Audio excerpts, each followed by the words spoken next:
Soup from a Sausage Skewer. A Fairy Tale by Hans Christian Andersen.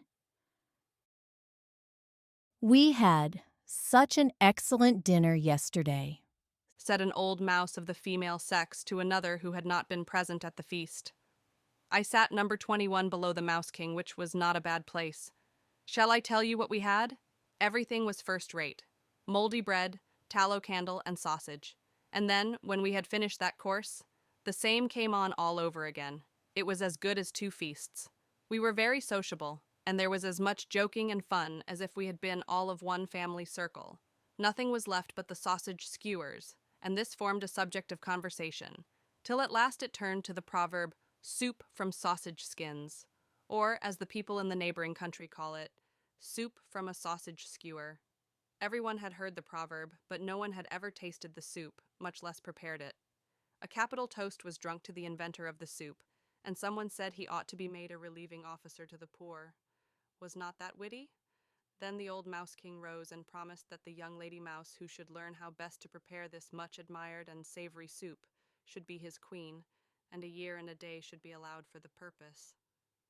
That was not at all a bad proposal, said the other mouse. But how is the soup made? Ah, that is more than I can tell you. All the young lady mice were asking the same question.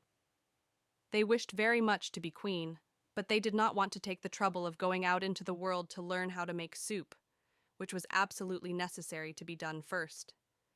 But it is not everyone who would care to leave her family, or her happy corner by the fireside at home, even to be made queen. It is not always easy to find bacon and cheese rind in foreign lands every day, and it is not pleasant to have to endure hunger, and be perhaps, after all, eaten up alive by the cat. Most probably, some such thoughts as these discourage the majority from going out into the world to collect the required information. Only 4 mice gave notice that they were ready to set out on the journey. They were young and lively, but poor. Each of them wished to visit one of the 4 divisions of the world so that it might be seen which was the most favored by fortune. Everyone took a sausage skewer as a traveler's staff and to remind them of the object of their journey. They left home early in May, and none of them returned till the 1st of May in the following year, and then only 3 of them. Nothing was seen or heard of the 4th, although the day of decision was close at hand. Ah, yes, there is always some trouble mixed up with the greatest pleasure, said the Mouse King. But he gave orders that all the mice within a circle of many miles should be invited at once. They were to assemble in the kitchen, and the 3 traveled mice were to stand in a row before them, while a sausage skewer, covered with crepe, was to be stuck up instead of the missing mouse. No one dared to express an opinion until the king spoke and desired one of them to go on with her story. And now we shall hear what she said. what the first little mouse saw and heard on her travels, When I first went out into the world, said the little mouse. I fancied, as so many of my age do, that I already knew everything. But it was not so. It takes years to acquire great knowledge. I went at once to sea in a ship bound for the north. I had been told that the ship's cook must know how to prepare every dish at sea. And it is easy enough to do that with plenty of sides of bacon and large tubs of salt meat and moldy flour. There I found plenty of delicate food, but no opportunity for learning how to make soup from a sausage skewer. We sailed on for many days and nights. The ship rocked fearfully, and we did not escape without a wetting. As soon as we arrived at the port to which the ship was bound, I left it, and went on shore at a place far towards the north. It is a wonderful thing to leave your own little corner at home, to hide yourself in a ship where there are sure to be some nice snug corners for shelter, then suddenly to find yourself thousands of miles away in a foreign land. I saw large pathless forests of pine and birch trees, which smelt so strong that I sneezed and thought of sausage. There were great lakes also, which looked as black as ink at a distance, but were quite clear when I came close to them. Large swans were floating upon them, and I thought at first they were only foam. They lay so still, but when I saw them walk and fly, I knew what they were directly. They belong to the goose species. One can see that by their walk. No one can attempt to disguise family descent. I kept with my own kind, and associated with the forest and field mice, who, however, knew very little, especially about what I wanted to know, and which had actually made me travel abroad. The idea that soup could be made from a sausage skewer was to them such an out-of-the-way, unlikely thought that it was repeated from one to another through the whole forest. They declared that the problem would never be solved, that the thing was an impossibility. How little I thought that in this place, on the very first night, I should be initiated into the manner of its preparation.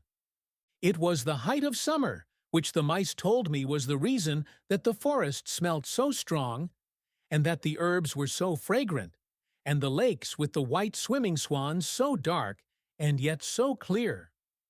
On the margin of the wood, near to 3 or 4 houses, a pole as large as the mainmast of a ship had been erected, and from the summit hung wreaths of flowers and fluttering ribbons. It was the maypole. Lads and lasses danced round the pole and tried to outdo the violins of the musicians with their singing. They were as merry as ever at sunset and in the moonlight, but I took no part in the merrymaking. What has a little mouse to do with a maypole dance? I sat in the soft moss and held my sausage skewer tight. The moon threw its beams particularly on one spot, where stood a tree covered with exceedingly fine moss. I may almost venture to say that it was as fine and soft as the fur of the mouse king, but it was green, which is a color very agreeable to the eye. All at once I saw the most charming little people marching towards me. They did not reach higher than my knee. They looked like human beings, but were better proportioned, and they called themselves elves. Their clothes were very delicate and fine, for they were made of the leaves of flowers, trimmed with the wings of flies and gnats, which had not a bad effect. By their manner, it appeared as if they were seeking for something, I knew not what, till at last one of them espied me and came towards me, and the foremost pointed to my sausage skewer, and said, "There, that is just what we want. See, it is pointed at the top. Is it not capital?" And the longer he looked at my pilgrim's staff, the more delighted he became. "I will lend it to you," said I, "but not to keep." "Oh no, we won't keep it," they all cried, and then they seized the skewer, which I gave up to them, and danced with it to the spot where the delicate moss grew, and set it up in the middle of the green. They wanted a maypole, and the one they now had seemed cut out on purpose for them. Then they decorated it so beautifully that it was quite dazzling to look at. Little spiders spun golden threads around it, and then it was hung with fluttering veils, and flags so delicately white that they glittered like snow in the moonshine. After that, they took colors from the butterfly's wing, and sprinkled them over the white drapery, which gleamed as if covered with flowers and diamonds, so that I could not recognize my sausage skewer at all. Such a maypole had never been seen in all the world as this. Then came a great company of real elves. Nothing could be finer than their clothes, and they invited me to be present at the feast. But I was to keep at a certain distance, because I was too large for them. Then commenced such music that it sounded like 1,000 glass bells, and was so full and strong that I thought it must be the song of the swans. I fancied also that I heard the voices of the cuckoo and the blackbird, and it seemed at last as if the whole forest sent forth glorious melodies, the voices of children, the tinkling of bells, and the songs of the birds. And all this wonderful melody came from the elfin maypole. My sausage peg was a complete peal of bells. I could scarcely believe that so much could have been produced from it, till I remembered into what hands it had fallen. I was so much affected that I wept tears such as a little mouse can weep, but they were tears of joy. The night was far too short for me. There are no long nights there in summer, as we often have in this part of the world. When the morning dawned, and the gentle breeze rippled the glassy mirror of the forest lake, all the delicate veils and flags fluttered away into thin air. The waving garlands of the spider's web, the hanging bridges and galleries, or whatever else they may be called, vanished away as if they had never been.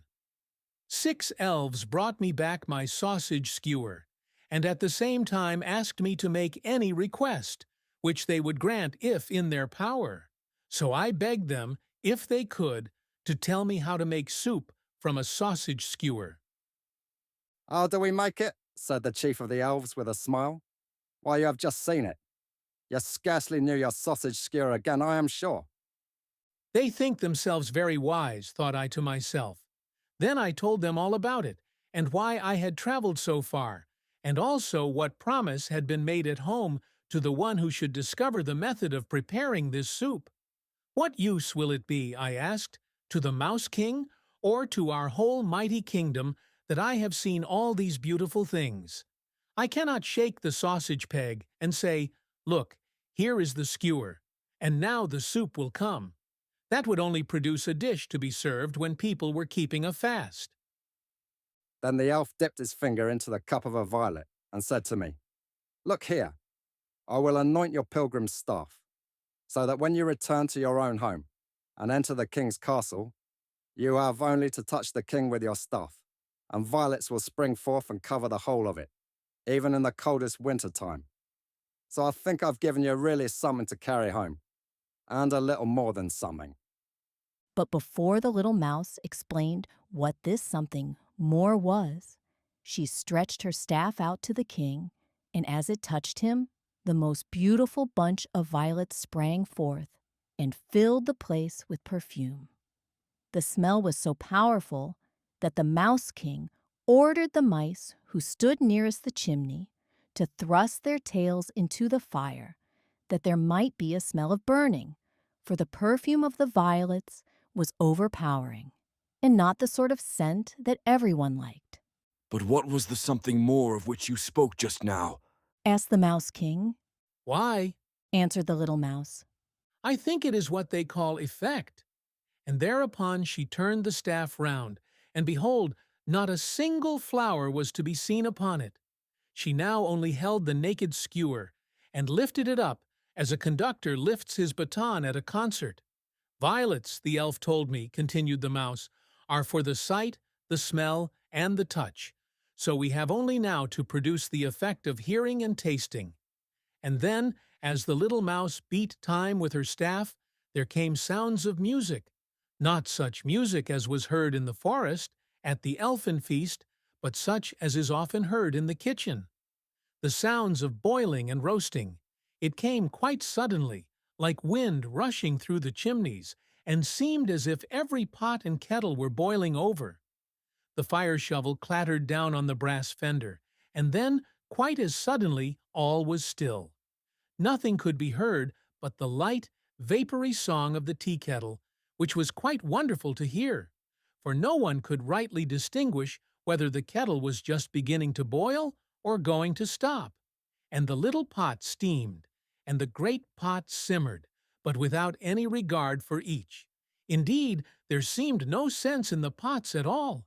And as the little mouse waved her baton still more wildly, the pots foamed and threw up bubbles and boiled over, while again the wind roared and whistled through the chimney, and at last there was such a terrible hubbub that the little mouse let her stick fall. That is a strange sort of soup, Said the Mouse King. Shall we not now hear about the preparation? That is all. Answered the little mouse with a bow. That all? Said the Mouse King. Then we shall be glad to hear what information the next may have to give us. What the second mouse had to tell. I was born in the library, at a castle. Said the second mouse. Very few members of our family ever had the good fortune to get into the dining room, much less the store-room. On my journey, and here today, are the only times I have ever seen a kitchen. We were often obliged to suffer hunger in the library, but then we gained a great deal of knowledge. The rumor reached us of the royal prize offered to those who should be able to make soup from a sausage skewer. Then my old grandmother sought out a manuscript which, however, she could not read, but had heard it read, and in it was written, "Those who are poets can make soup of sausage skewers." She then asked me if I was a poet. I felt myself quite innocent of any such pretensions. Then she said I must go out and make myself a poet. I asked again what I should be required to do, for it seemed to me quite as difficult as to find out how to make soup of a sausage skewer. My grandmother had heard a great deal of reading in her day, and she told me 3 principal qualifications were necessary: understanding, imagination, and feeling. If you can manage to acquire these 3, you will be a poet, and the sausage skewer soup will be quite easy to you. So I went forth into the world and turned my steps towards the west, that I might become a poet. Understanding is the most important matter in everything. I knew that, for the 2 other qualifications are not thought much of. So I went first to seek for understanding. Where was I to find it? "Go to the ant and learn wisdom," said the great Jewish king. I knew that from living in a library. So I went straight on till I came to the first great ant hill, and then I set myself to watch, that I might become wise. The ants are a very respectable people. They are wisdom itself. All they do is like the working of a sum in arithmetic, which comes right. To work and to lay eggs, say they, and to provide for posterity is to live out your time properly. And that they truly do. They are divided into the clean and the dirty ants. Their rank is pointed out by a number, and the ant queen is number 1. And her opinion is the only correct one on everything. She seems to have the whole wisdom of the world in her, which was just the important matter I wished to acquire. She said a great deal which was no doubt very clever, yet to me it sounded like nonsense. She said the ant hill was the loftiest thing in the world, and yet close to the mound stood a tall tree, which no one could deny was loftier, much loftier, but no mention was made of the tree. One evening an ant lost herself on this tree. She had crept up the stem, not nearly to the top, but higher than any ant had ever ventured, and when at last she returned home, she said that she had found something in her travels much higher than the ant hill. The rest of the ants considered this an insult to the whole community. So she was condemned to wear a muzzle and to live in perpetual solitude. A short time afterwards, another ant got on the tree and made the same journey and the same discovery, but she spoke of it cautiously and indefinitely, and as she was one of the superior ants and very much respected, they believed her. And when she died, they erected an eggshell as a monument to her memory, for they cultivated a great respect for science. I saw, said the little mouse, that the ants were always running to and fro with her burdens on their backs. Once I saw one of them drop her load. She gave herself a great deal of trouble in trying to raise it again, but she could not succeed. Then 2 others came up and tried with all their strength to help her, till they nearly dropped their own burdens in doing so. Then they were obliged to stop for a moment in their help, for everyone must think of himself first. And the ant queen remarked that their conduct that day showed that they possessed kind hearts and good understanding. These 2 qualities, she continued, place us ants in the highest degree above all other reasonable beings. Understanding must therefore be seen among us in the most prominent manner, and my wisdom is greater than all. And so saying, she raised herself on her 2 hind legs, that no one else might be mistaken for her. I could not, therefore, make an error, so I ate her up. We are to go to the ants to learn wisdom, and I had got the queen. I now turned and went nearer to the lofty tree already mentioned, which was an oak. It had a tall trunk with a wide-spreading top, and was very old. I knew that a living being dwelt here, a dryad as she is called, who is born with the tree and dies with it. I had heard this in the library, and here was just such a tree, and in it an oak maiden.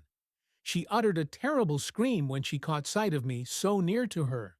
Like many women, she was very much afraid of mice, and she had more real cause for fear than they have, for I might have gnawed through the tree on which her life depended. I spoke to her in a kind and friendly manner, and begged her to take courage. At last she took me up in her delicate hand, and then I told her what had brought me out into the world, and she promised me that perhaps on that very evening she should be able to obtain for me one of the two treasures for which I was seeking. She told me that Phantesis was her very dear friend, that he was as beautiful as the god of love, that he remained often for many hours with her under the leafy boughs of the tree, which then rustled and waved more than ever over them both. He called her his dryad, she said, and the tree his tree, for the grand old oak, with its gnarled trunk, was just to his taste.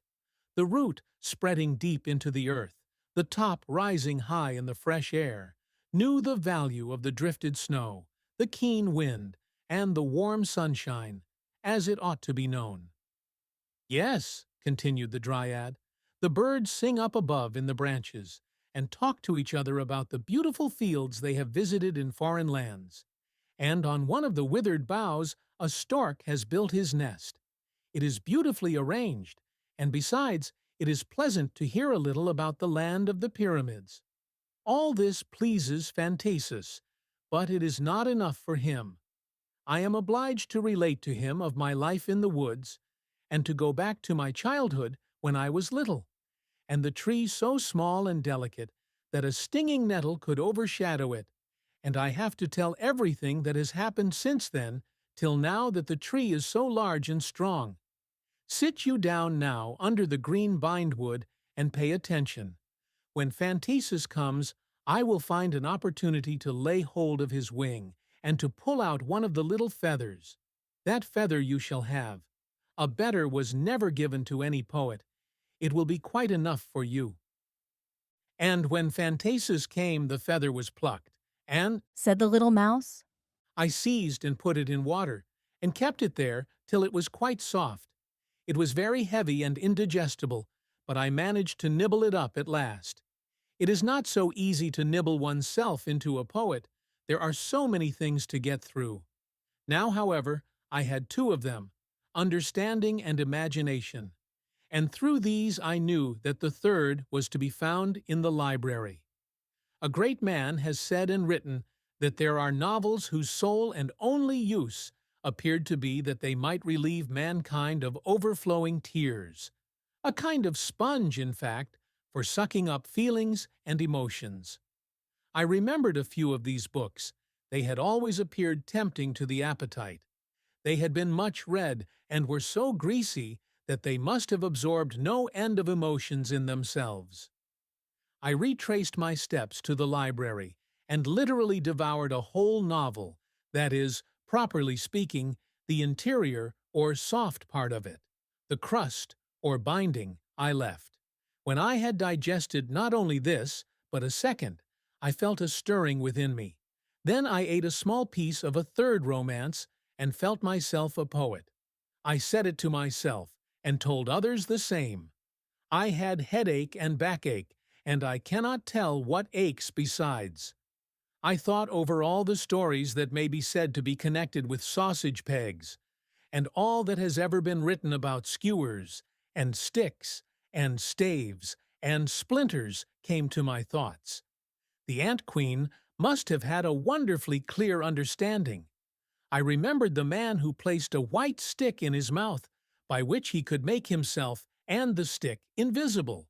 I thought of sticks as hobby horses, staves of music or rhyme, of breaking a stick over a man's back, and heaven knows how many more phrases of the same sort relating to sticks, staves, and skewers.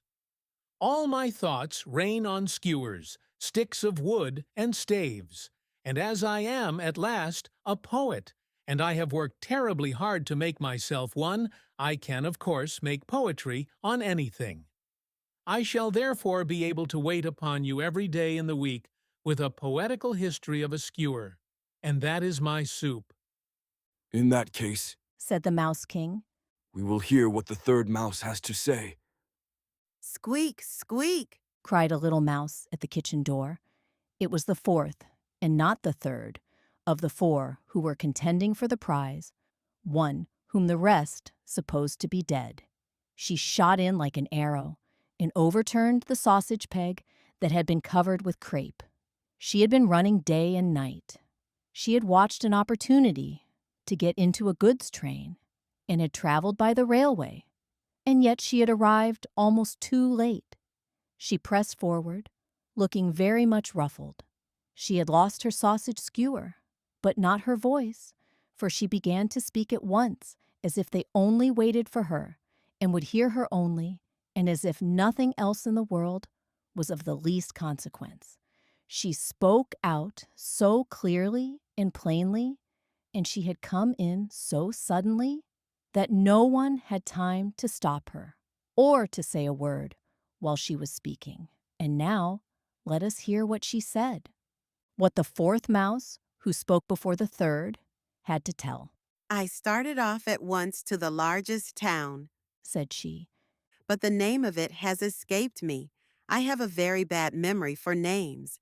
I was carried from the railway with some forfeited goods to the jail, and on arriving I made my escape and ran into the house of the turnkey.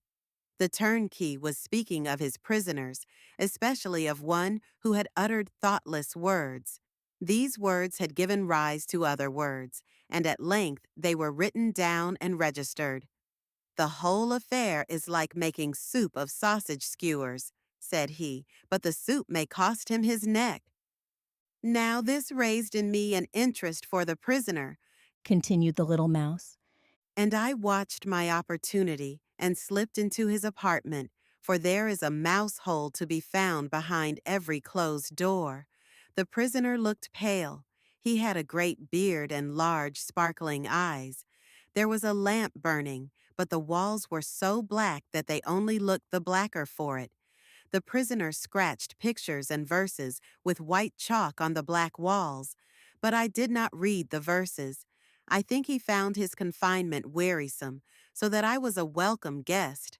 He enticed me with breadcrumbs, with whistling, and with gentle words, and seemed so friendly towards me that by degrees I gained confidence in him, and we became friends. He divided his bread and water with me, gave me cheese and sausage, and I really began to love him. Altogether, I must own that it was a very pleasant intimacy. He let me run about on his hand and on his arm and into his sleeve, and I even crept into his beard, and he called me his little friend. I forgot what I had come out into the world for, forgot my sausage skewer which I had laid in a crack in the floor. It is lying there still. I wished to stay with him always where I was, for I knew that if I went away the poor prisoner would have no one to be his friend, which is a sad thing. I stayed, but he did not. He spoke to me so mournfully for the last time, gave me double as much bread and cheese as usual, and kissed his hand to me. Then he went away and never came back. I know nothing more of his history. The jailer took possession of me now. He said something about soup from a sausage skewer, but I could not trust him. He took me in his hand, certainly, but it was to place me in a cage like a treadmill. Oh, how dreadful it was! I had to run round and round without getting any farther in advance, and only to make everybody laugh. The jailer's granddaughter was a charming little thing. She had curly hair like the brightest gold, merry eyes, and such a smiling mouth. "You poor little mouse," said she, one day as she peeped into my cage. "I will set you free." She then drew forth the iron fastening, and I sprang out on the window-sill, and from thence to the roof. Free, free, that was all I could think of, not of the object of my journey. It grew dark, and as night was coming on, I found a lodging in an old tower, where dwelt a watchman and an owl. I had no confidence in either of them, least of all in the owl, which is like a cat, and has a great failing, for she eats mice. One may, however, be mistaken sometimes, and so was I, for this was a respectable and well-educated old owl who knew more than the watchman, and even as much as I did myself. The young owls made a great fuss about everything, but the only rough words she would say to them were, "You had better go and make some soup from sausage skewers." She was very indulgent and loving to her children. Her conduct gave me such confidence in her that from the crack where I sat, I called out Squeak. This confidence of mine pleased her so much that she assured me she would take me under her own protection, and that not a creature should do me harm. The fact was, she wickedly meant to keep me in reserve for her own eating in winter, when food would be scarce. Yet she was a very clever lady owl. She explained to me that the watchman could only hoot with the horn that hung loose at his side, and then she said he is so terribly proud of it that he imagines himself an owl in the tower, wants to do great things, but only succeeds in small. All soup on a sausage skewer. Then I begged the owl to give me the recipe for this soup. "Soup from a sausage skewer," said she, "is only a proverb amongst mankind, and may be understood in many ways. Each believes his own way the best, and after all, the proverb signifies nothing." "Nothing?" I exclaimed. I was quite struck. Truth is not always agreeable, but truth is above everything else, as the old owl said. I thought over all this, and saw quite plainly that if truth was really so far above everything else, it must be much more valuable than soup from a sausage skewer. So I hastened to get away, that I might be home in time, and bring what was highest and best, and above everything, namely the truth. The mice are an enlightened people, and the Mouse King is above them all. He is therefore capable of making me queen for the sake of truth. Your truth is a falsehood. said the mouse, who had not yet spoken. I can prepare the soup, and I mean to do so. How it was prepared, I did not travel. said the third mouse. I stayed in this country. That was the right way. One gains nothing by traveling. Everything can be acquired here quite as easily, so I stayed at home. I have not obtained what I know from supernatural beings. I have neither swallowed it nor learnt it from conversing with owls. I have got it all from my reflections and thoughts. Will you now set the kettle on the fire? So, now pour the water in, quite full, up to the brim, place it on the fire, make up a good blaze, keep it burning, that the water may boil. It must boil over and over. There, now I throw in the skewer. Will the Mouse King be pleased now to dip his tail into the boiling water and stir it round with the tail? The longer the king stirs it, the stronger the soup will become. Nothing more is necessary, only to stir it. Can no one else do this? asked the king. No, Said the mouse. Only in the tail of the Mouse King is this power contained. And the water boiled and bubbled as the Mouse King stood close beside the kettle. It seemed rather a dangerous performance, but he turned round and put out his tail, as mice do in a dairy, when they wish to skim the cream from a pan of milk with their tails, and afterwards lick it off. But the Mouse King's tail had only just touched the hot steam, when he sprang away from the chimney in a great hurry, exclaiming, Oh, certainly. By all means, you must be my queen, and we will let the soup question rest till our golden wedding, 50 years hence, so that the poor in my kingdom, who are then to have plenty of food, will have something to look forward to for a long time, with great joy. And very soon the wedding took place. But many of the mice, as they were returning home, said that the soup could not be properly called soup from a sausage skewer, but soup from a mouse's tail. They acknowledged also that some of the stories were very well told, but that the whole could have been managed differently. I should have told it so and so and so. These were the critics who are always so clever afterwards. When this story was circulated all over the world, the opinions upon it were divided, but the story remained the same. And after all, the best way in everything you undertake great as well as small, is to expect no thanks for anything you may do, even when it refers to soup from a sausage skewer.